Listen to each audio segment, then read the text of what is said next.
6/I Introduction to Realistic Philosophy.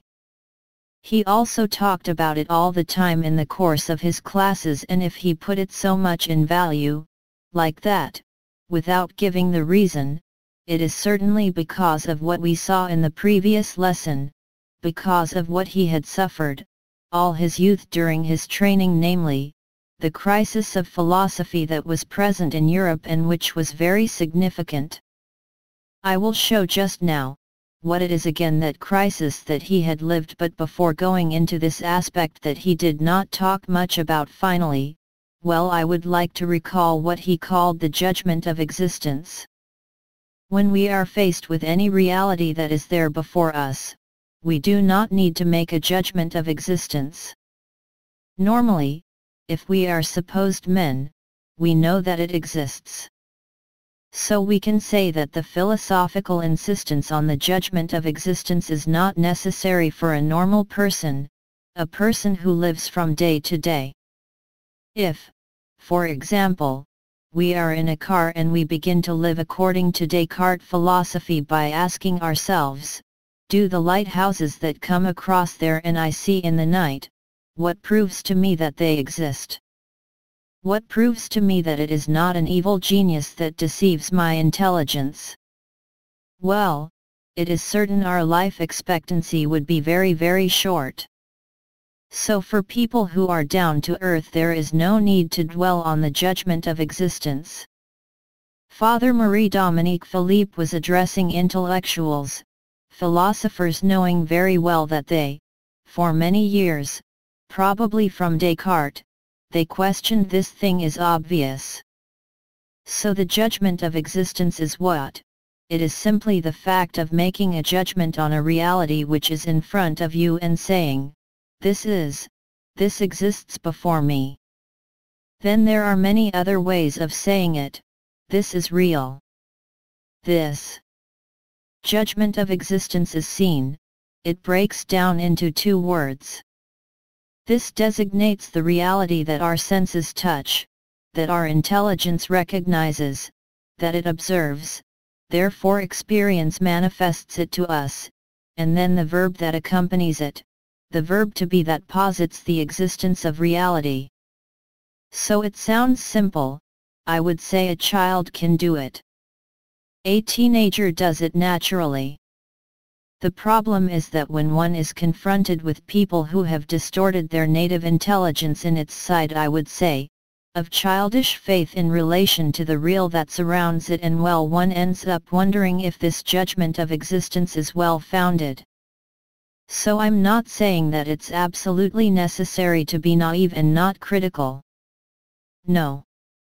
What I want to show, with Father Marie-Dominique Philippe, is that before criticizing, to know if we are wrong, and the natural life of intelligence is to trust. Sure, we trust the senses that somewhere, may perhaps bring us some deception, to the extent that we misinterpret them, or if we are caught by a passion. For example, fear, shows little children watches under their bed. And then, another example, our intelligence that seeing the moon if she lets herself go, and if she does not use experimentation to confirm the realist of her judgment, well, she can believe that the moon may be 300 or 400 meters into the sky and a raven could eat it. But, beyond these errors that we can see and that the critical philosophy must look at, it is true, in a second step, what starts at the starting point, what must be native, it is the fact that our senses do not deceive us, that the reality before us exists. Maybe it does not exist as we see it, maybe the one who is colorblind does not see the colors as they are, but in fact the one that has normal meanings anyway, does not see the colors as they are, since we know very well that our senses only see a restricted domain of light. The problem is what is realistic. What we can adhere to is that, if we are calm, posed, we see, and well, this is, if it is a mirage, obviously, we say that there is not really water, but this is, the image is there. Which is very different from a hallucination. A mirage, we take a photograph, it is on the photograph. A hallucination is not on the photograph, we know it well. So we see, do not look for noon to 14 to get to understand what is the judgment of existence. Father Marie-Dominique Philippe spoke to intellectuals. Curiously, the intellectuals, in philosophy, well, they can manage to not even understand what it is that this thing's so obvious. So since this course is also for people who have had some intellectual training, the fact of insisting with the teacher, Father Marie-Dominique Philippe, on the judgment of existence, allows to show that we are well in a realistic philosophy, therefore, that the real is the master of this philosophy. So, in order to better plant the nail, to better realize, and well, I would like to re-emphasize what I had shown in Lesson 3, the previous lesson of the Introduction to Philosophy, namely this great crisis of the philosophy that arose from, I would say, from Descartes, without Descartes being particularly responsible.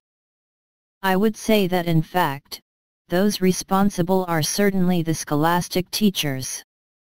That means, the Catholic intellectuals who preceded Descartes and who themselves, because of intellectual laziness no doubt, had left the direction of realism in philosophy.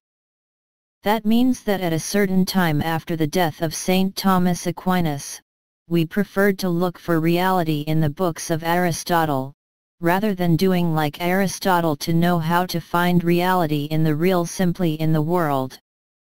Observing it. I think it also came, certainly from a vanity, because to be a specialist in Aristotle's thought, that's given to a few, so to professors. But to be a specialist in the reality around us is something that is everyone, and I would say that a housekeeper who has good sense, and well, it may reach the reality to the point of even a philosophical view, it does not need to analyze it, it finds it, a great philosopher whose intelligence has been a little misguided in theories. So this crisis, of the philosophical intelligence that Father Marie-Dominique Philippe lived, I would say, in all her youth and in all her intellectual life, can be described in Europe first. She is visualized by an emotional crisis. By this I mean that if ever a teacher who wants to be, for example, a professor of philosophy in France, and therefore who passes a competition, if he dares to answer the question that is asked in the subject, for example, if one asks him the beauty, is it suggestive? And that it gives a nuanced answer, not according to authors that it could quote, but according to the reality, and thus with a final judgment that would lead to suggestive aspects in the beauty, and perhaps a small objective foundation, something in any case harmonious with our human nature at the base. Naturally, if he dares to answer, and if he dares therefore to affirm that there is a truth, an answer to this question which is true or which is false, and well, he is immediately struck with suspicion.